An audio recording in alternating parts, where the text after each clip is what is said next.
सुप्रभातम बच्चों, आज मैं आपके सामने पाठ कारक नामक पाठ को लेकर प्रस्तुत हुई हूँ। बच्चों, जब हम वाक्य का प्रयोग करते हैं तो उसमें हम 3 चीज़ों का प्रयोग करते हैं। पहला कर्ता, दूसरा क्रिया, तीसरा कर्म। ठीक है। कर्म हम जो है आवश्यकता अनुसार लगाते हैं, ठीक है, लेकिन कर्ता और क्रिया हमेशा प्रयोग करते हैं। यदि कर्ता नहीं रहेगा तो क्रिया अधूरी है, यदि क्रिया नहीं रहेगी तो कर्ता अधूरा है। अर्थात कर्ता और क्रिया दोनों का होना आवश्यक है। तो बच्चों, आइए कारक की ओर बढ़ते हैं और उसको समझते हैं। कारक की परिभाषा, सबसे पहले हम लोग क्या समझेंगे बच्चों? कारक की परिभाषा। आखिर जानेंगे कारक किसे कहते हैं? आइए, उसके लिए हमारे पास एक सूत्र है जिसके द्वारा आप कारक की परिभाषा को समझेंगे।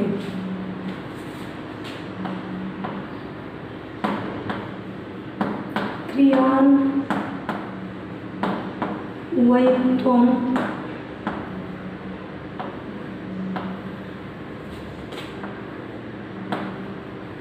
कारकम्।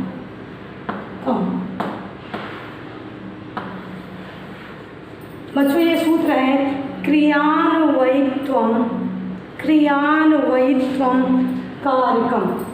क्रिया, अन्वय अर्थात संबंध, त्वम तुम्हारे द्वारा, कारकम कारक कहा जाता है। अर्थात इसकी परिभाषा ये होगी कि जिस पद से क्रिया का साक्षात संबंध होता है या जिस क्रिया से पद का साक्षात संबंध हो उसे कारक कहते हैं। कैसे? फिर से देख लीजिए कि जिस पद से क्रिया का साक्षात संबंध होता है, जिस पद से क्रिया का साक्षात संबंध होता है उसे कारक कहते हैं। जैसे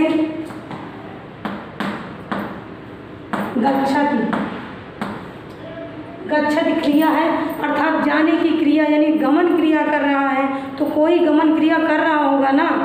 तो देखिए यहाँ पे हमने लगा दिया राम।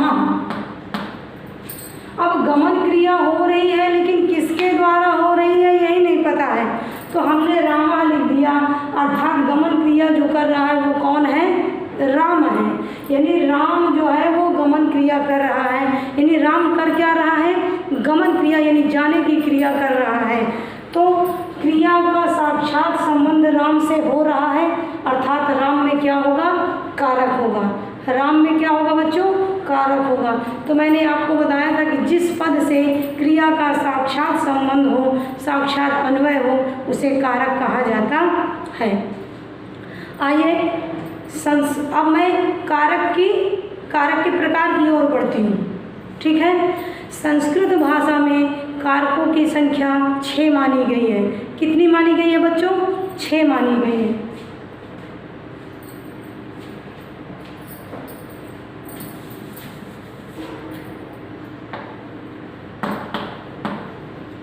कारकों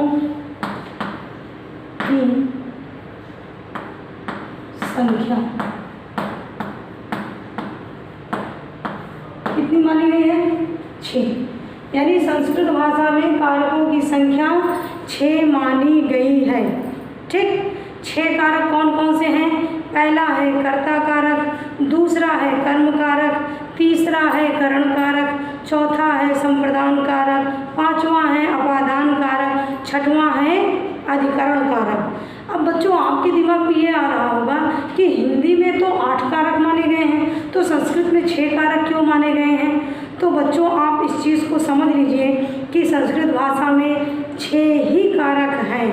जो 2 कारक हैं यानी संबंध कारक और संबोधन कारक, वो कारक इसलिए नहीं माना गया है क्योंकि इनका क्रिया से साक्षात संबंध नहीं हो रहा है। दूसरा, संबंध कारक जो है वो षष्ठी विभक्ति के अंतर्गत आता है और संबोधन कारक जो है वो प्रथमा विभक्ति के अंतर्गत आता है। और प्रथमा विभक्ति का विधान करने वाला कारक कौन सा है? कर्ता कारक। इसलिए इन दो कारकों को संस्कृत में नहीं गिना जाता है। बच्चों, इन 6 कारकों को सिद्ध करने के लिए हमारे पास एक सूत्र है, उसको देख लीजिए। कर्ता, कर्म, करणम च संप्रदानम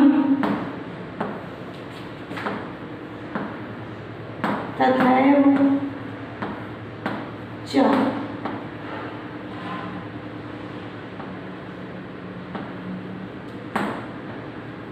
ठीक,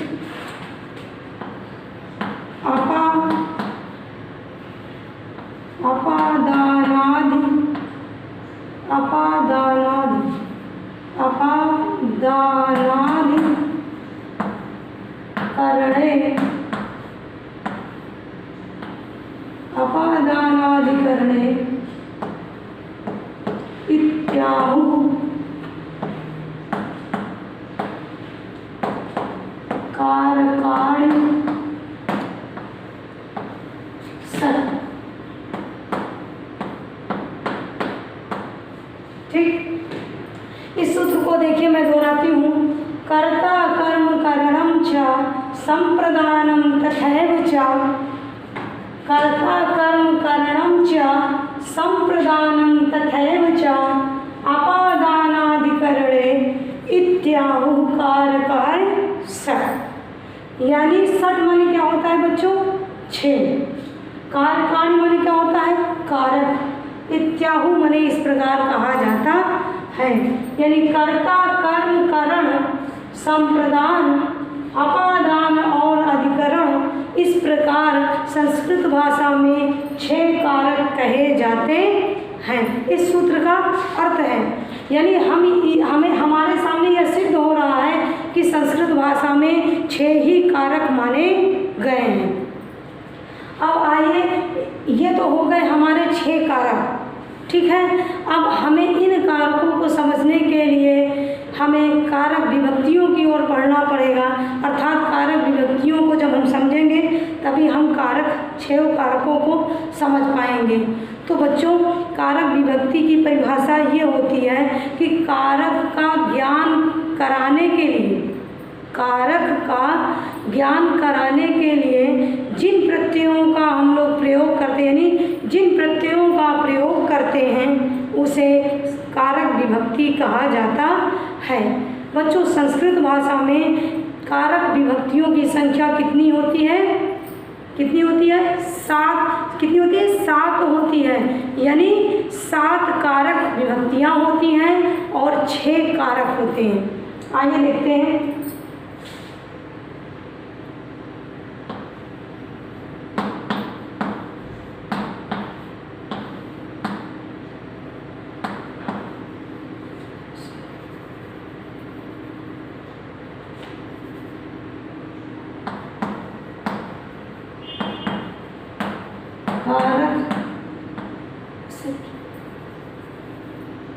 कारक विभक्तियों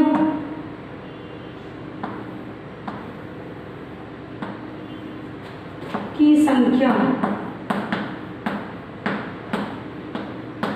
कितनी होती है?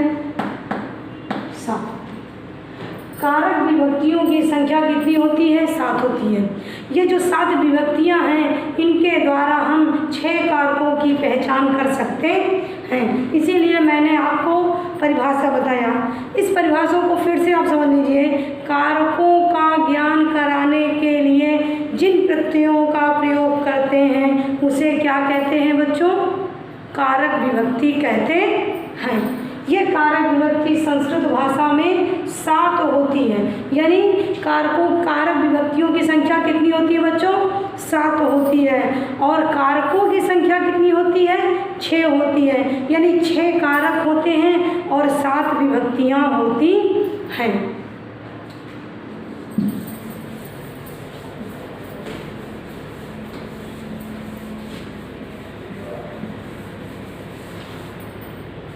सात विभक्तियाँ और 6 कारक हम लोग कालम के हिसाब से इसको समझते हैं। देखिए चार्ट के हिसाब से ये हो गया कारक और ये हमारा हो गया विभक्ति। विभक्ति ठीक, कर्ता कारक ठीक।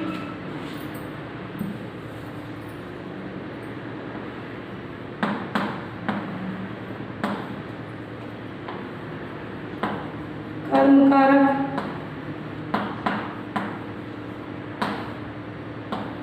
करण कारक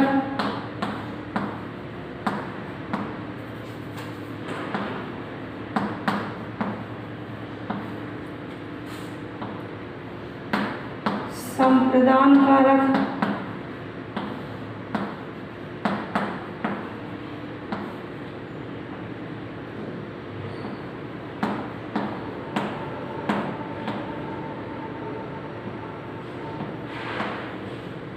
अपादान कारक।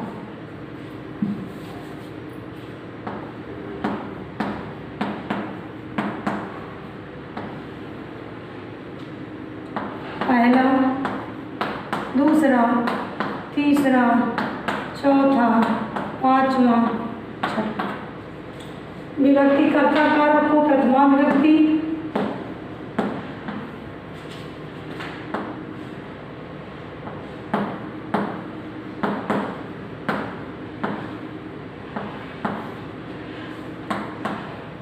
द्वितीया विभक्ति,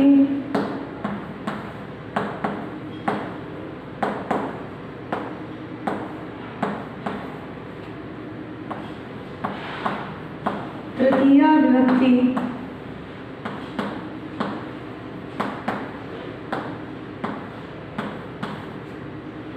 चतुर्थी विभक्ति,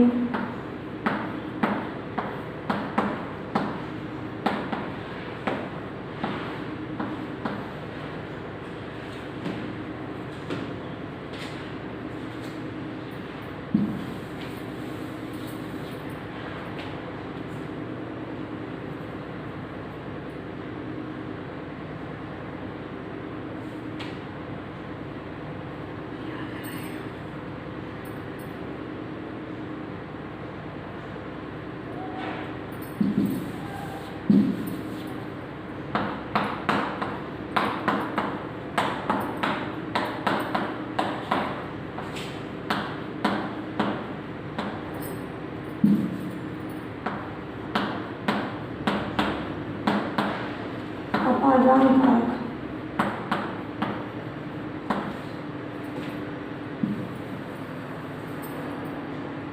कारक जिसको पंचमी विभक्ति बोलते हैं। पंचमी विभक्ति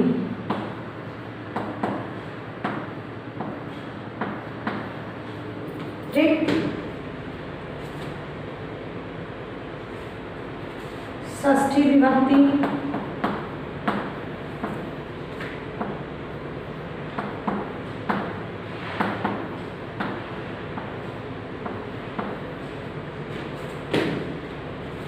और छठवां हमारा है अधिकरण। अधिकरण कारक जिसको सप्तमी विभक्ति कहा जाता है।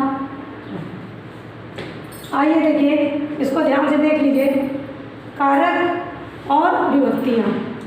पहला क्या है? कर्ता कारक जिसको प्रथमा विभक्ति कहते हैं। दूसरा कर्म कारक जिसको द्वितीया विभक्ति कहते हैं। तीसरा करण कारक जिसको तृतीया विभक्ति कहा जाता है। चौथा संप्रदान कारक जिसको चतुर्थी विभक्ति कहा जाता है।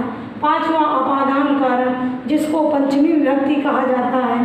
छठा जो है वो षष्ठी विभक्ति है, लेकिन उसे कारक नहीं माना जाता है, तो वो षष्ठी विभक्ति के अंतर्गत आएगा। और छठवां कारक हमारा है अधिकरण कारक जिसको सप्तमी विभक्ति कहा जाता है। बच्चों ये आपके 6 कारक हो गए और 7 विभक्तियाँ हो गई। कारक कितने हुए? 6। विभक्ति कितनी है? 7। यानी 6 कारक और 7 विभक्तियाँ।